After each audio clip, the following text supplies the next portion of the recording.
Well, welcome back everybody. We're here for another fishing tip on my Facebook fan page. I'm Mike DelVisco. And all throughout the year I've got questions about what type of line do I fish. And my answer is pretty simple. I fish monofilament line, I fish fluorocarbon line, and I fish braided line. But more importantly, my consideration as to what type of line do I fish for the specific bait or technique?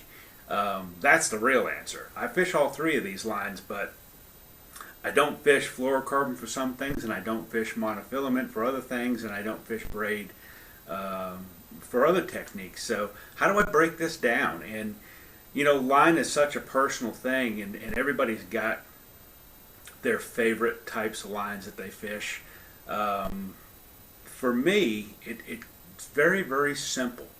Any type of a reaction bait, a bait that I'm going to throw and cast and retrieve, topwaters, crankbaits, lipless crankbaits, spinner baits, buzz baits, those sorts of things, those reaction style baits, they're all going to get fished with monofilament line.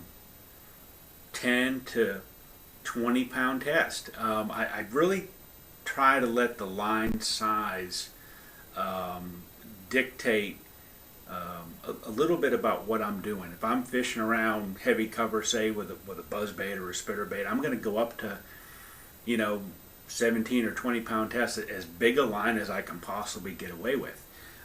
If I'm fishing some smaller style crankbaits like a Rapala Shad Rap or some smaller type baits like that, maybe a very small lipless crankbait, then I'm going to go down to maybe a 10 or 12 pound test monofilament line. But pretty much everything that gets thrown out and wound in is going to get monofilament line. When I go down to fishing baits that are going to crawl on the bottom, a shaky worm, a Texas style worm, maybe a grub or a jig, or something that I'm going to throw out and let it crawl along the bottom or hop along the bottom. Fluorocarbon line. Fluorocarbon line is a lot different from monofilament. Fluorocarbon is much more abrasion resistant than monofilament. It is absolutely invisible under the water as well. So the fish really can't see it, and that's why I really like to fish fluorocarbon, especially if I'm faced with clear water conditions. The fish just don't see it as much.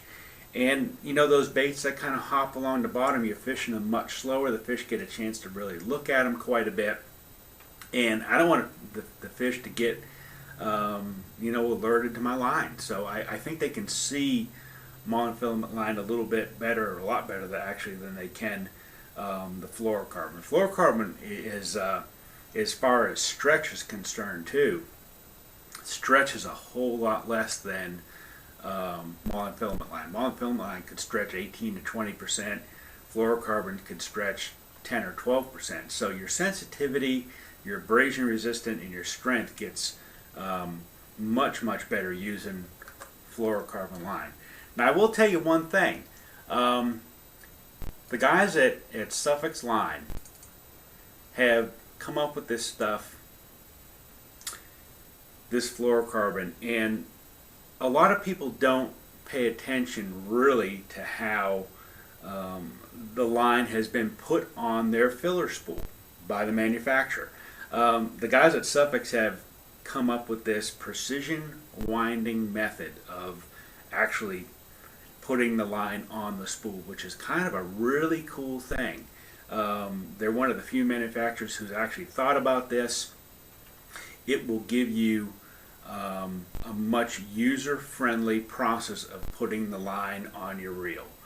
And what they've done is they've widened the spool quite a bit, and they've actually precision wound the line onto these spools. And they do it with their fluorocarbon, they do it with their monofilament.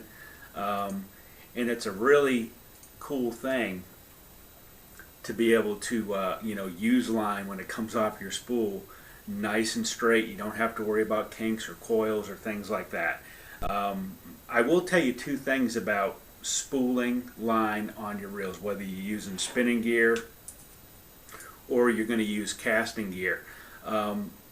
With spinning gear, really, really important, especially when using fluorocarbon, to make sure that the line comes off of the filler spool the same way it's going to go on your reel. So it's going to come off of the filler spool clockwise, because that's the way it's going to turn on your spinning reel. That will really prevent you from having a lot of line twists, having problems with your line, and things like that that's associated with spinning type tackle. The other thing is a bait casting rod and reel, and pretty much what I like to do is take my filler spool, and I want that line to go on my bait casting reel the same way it's come off of this spool. So bait casting reel is going to turn this way, so I want the line to come off of my filler spool the very same way it's going to go on this reel. It's going to come off of the filler spool. So just a couple helpful little tips for you in spooling up your reels and making sure you really have a pleasant experience with your fishing line. The last thing is, well, braided line. And a lot of guys are big fans of braided line, and I am, but I'll tell you what, I like fishing braided line for a certain few things. When I'm fishing heavy cover, heavy vegetation, lily pads, flipping mats of weeds, that sort of thing. Fishing a frog over the tops of heavy grass. The guys at Suffolk have come out with a braided line called 832. It's been out for about a year now, and I've never been a fan of braided lines for a lot of different things. And one of the problems with braided line is that, once you get a backlash with it, it doesn't act quite as nice as it did when you put it on fresh. Once you've caught a few fish on it, the line tends to dig into the spool a little bit, and that's just the problem with braided lines.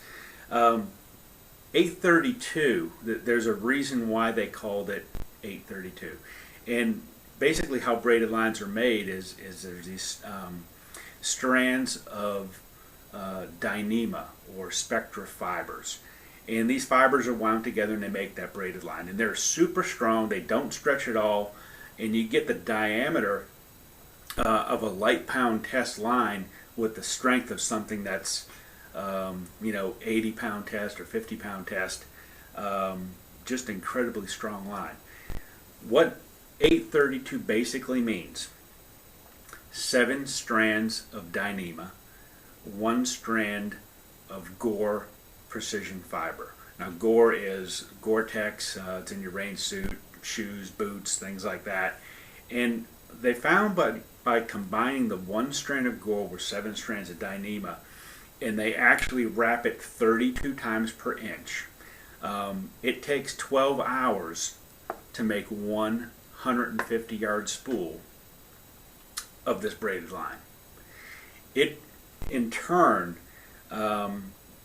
makes for a much user-friendly type of braided line. You're going to get longer casts, you're going to get more abrasion resistant, you're going to get a rounder, more user-friendly braided line to fish with, and it's going to be super soft. So you get a lot of qualities in this braided line as you do with a super soft monofilament.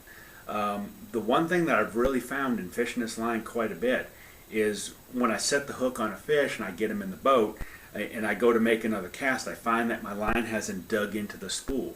It's a rounder, more user-friendly type of braided line, and so far so good from all the applications I use braided line for. Pretty awesome stuff, and give it a try. So that's pretty much the ins and outs. Fast moving baits, monofilament. Slower moving baits, fluorocarbon. Flipping, pitching, frog fishing, fishing heavy cover, fishing grass, braided line. I'm Mike DelVisco. I hope this helps you guys out. Explain a little bit about how and when I use the different lines. Go out there and catch some fish here this fall. I'll see you here for another edition of Bass Bites live on my Facebook fan page.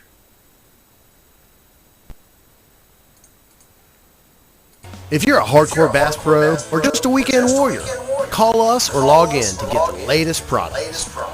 Our entire staff is made up of fanatical bass anglers. We have one of the largest inventories in the nation. So when you absolutely gotta have it, shop Bass Tackle Depot, where the pros shop. 1-800-591-7171 or BassTackleDepot.com 24 hours a day.